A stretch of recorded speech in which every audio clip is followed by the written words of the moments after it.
Yes, mga kalakay, good evening po sa ating lahat. Ngayon ay magbibigay po ako ng tip sa ating pagninegosyo ng fried chicken. Saan ba tayo nagtitinda ng fried chicken, mga kalakay? Anong lugar? At ano ang diskarte natin? Well, mga kalakay, isang tips ang ating ibabahagi ngayon na kung paano kumita ng mas malaki, mga kalakay.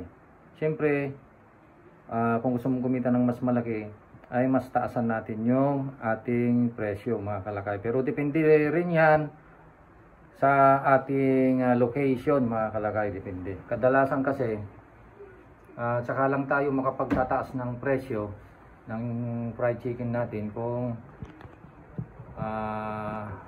depende sa demand ng location, gaano karami ang mga customers, at gaano tinatangkilik yung ating produkto, mga kalakay. Well, sa fried chicken kasi, kapag masarap ang iyong timpla at maganda ang location,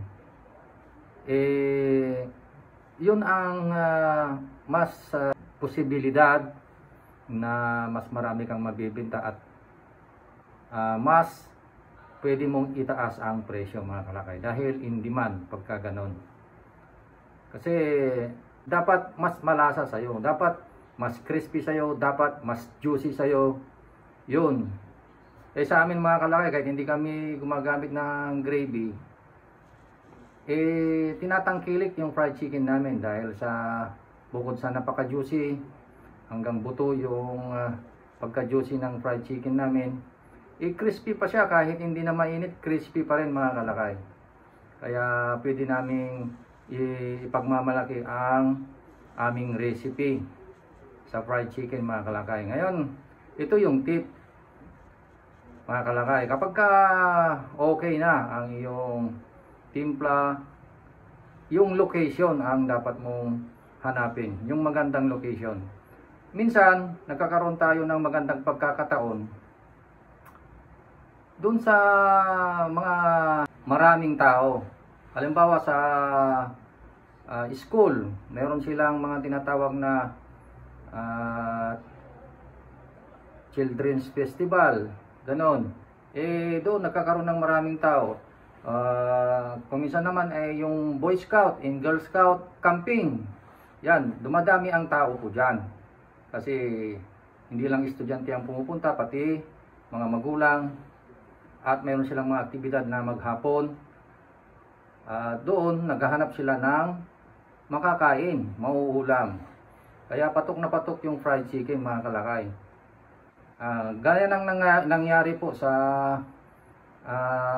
nakaraang national rally ng INC.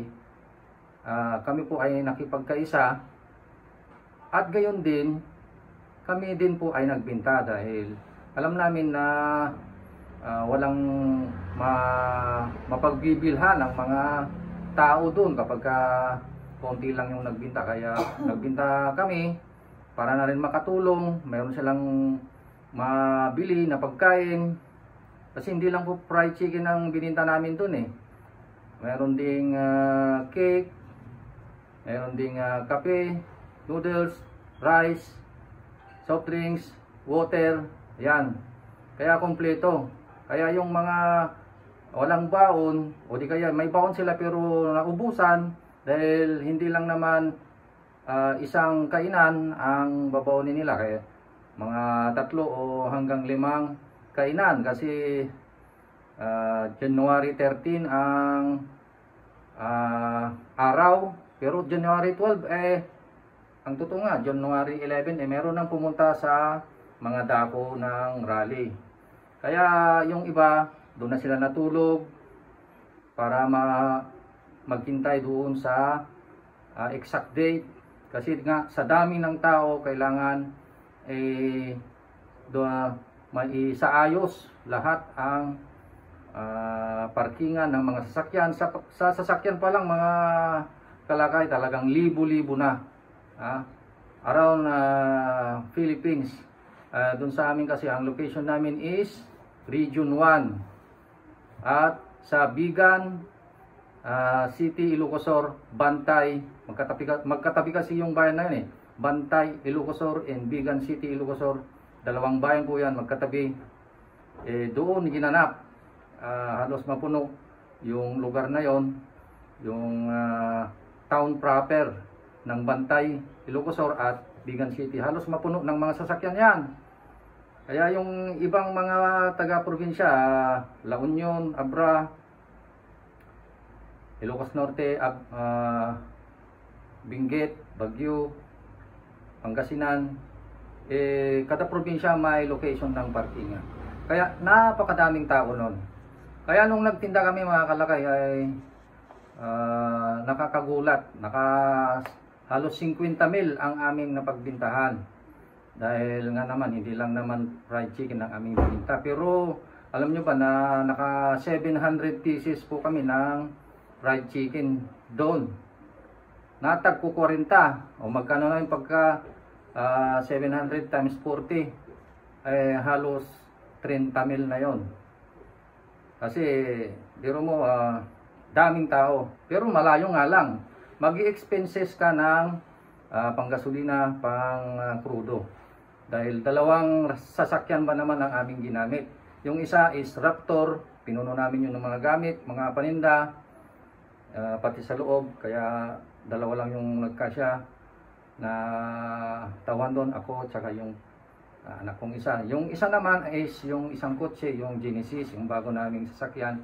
Doon sumakay yung iba kong mga anak at yung misis ko. Kaya dalawang sasakyan ang ginamit namin at nag-expenses kami ng gasolina doon na yung isa is about 1,500, yung isa is about 1,000. Kaya yun nga lang, karagdagang expenses yung gasolina kasi malayo. Kaya dapat itaas. Ngayon, talagang itaas kami. So yung 30 pesos na presyo ng aming fried chicken, ginawa naming 40. At patok na patok mga kalakay. Kahit mahal, pero katamtaman lang yung laki. Katamtaman. Talagang sa ibang mga nagtitinda kasi, yung ganong kalaki ng chop namin, halos ganun din yung kalaki ng chop ng mga fast food. Yung mga sikat na fast food. Halos ganun kalaki. Kaya sulit naman. At yung lasa, mga kalakay. At hindi lang yan, may rice pa. Naubusan nga lang kami ng rice, mga kalakay, pero at least nakaubos kami ng chicken. Naubos lahat ng paninda naming tinapay, cake, yan. Mga cup noodles, mga kape, at naubos lahat. Re-stock pa kami.